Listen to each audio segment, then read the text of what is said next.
बिस्मिल्लाहिर्रहमानिर्रहीम। अस्सलाम वालेकुम। क्या हाल चाल है आप सबके? अल्हम्दुलिल्लाह अल्लाह के फजल करम से ठीक हूँ। तो जी रमज़ान रेसिपी जो है उसमें आज बनेगा जी माश की दाल के बड़े बनेंगे।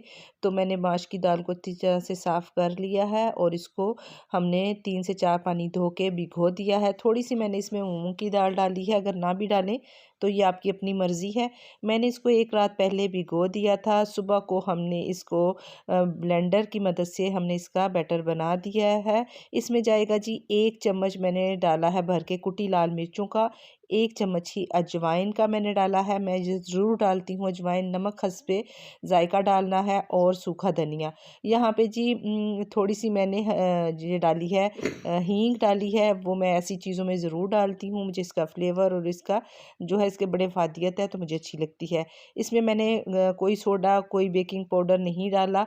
ये आप देख सकते हैं मैंने अच्छी तरह से इसको फेंटा है। तो ये जो है ख़मीर हो चुका है। ये आप पानी के एक प्याले में इसको अगर 1 चम्मच भर के डालेंगे तो ये एकदम से ऊपर जब आ गया तो इसका मतलब है कि ये ख़मीर हो चुका है। कुकिंग ऑयल को हमने मीडियम फ्लेम पे जो है वो गर्म करना है। बहुत ज़्यादा तेज़ आंच ना रखिएगा क्योंकि ये जल जाएंगे। चम्मच की मदद से, बड़े वाला जो चम्मच होता है खाने वाला डोंगे वाला सालन वाला, उसकी मदद से मैंने इसमें भर भर के, तो इस तरह से आप देख सकते हैं एक तरतीब के साथ डालती गई।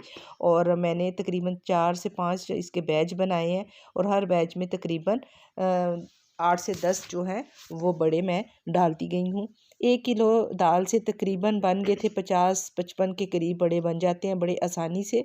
मैंने क्योंकि थोड़े बड़े बनाए थे, बड़े साइज़ के, फिर थोड़े और छोटे साइज़ के बड़े बना लिए थे।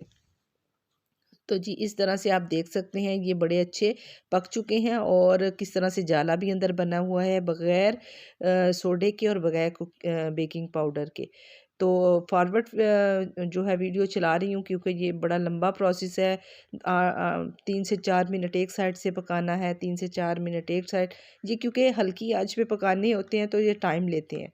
तो इसी तरह से मैं 3 से 4 से 5 बैच जो थे मैंने बना लिए। और जब ये बन के तैयार हो गए तो इनको ठंडा किया और ठंडा करने के बाद फिर मैंने इनको जी उसमें ये इनकी आवाज़ जो थी खनक वो मैं क्योंकि डब बाद में अब वॉइस जो है डब कर रही हूँ तो नहीं आ सकती आपको, वरना बड़े अच्छे ये कुरकुरे से हो चुके थे। तो जी जब ये बन गए तो कुछ तो मैंने किसी को देने थे ये डाले इसमें, और बाकी जो बचे थे वो मैंने उनको 3 से 4 पैकेट में शिफ्ट कर बना के तो उनके डिवाइड करके रख दिया को कौन सा पैकेट कब बनाना है। तो ये जी जाएंगे रमज़ान में इस्तेमाल होने के लिए फ्रीज़र में। और इसी तरह की रेसिपीज़ के साथ हमारे साथ रहिएगा। अल्लाह हाफिज़।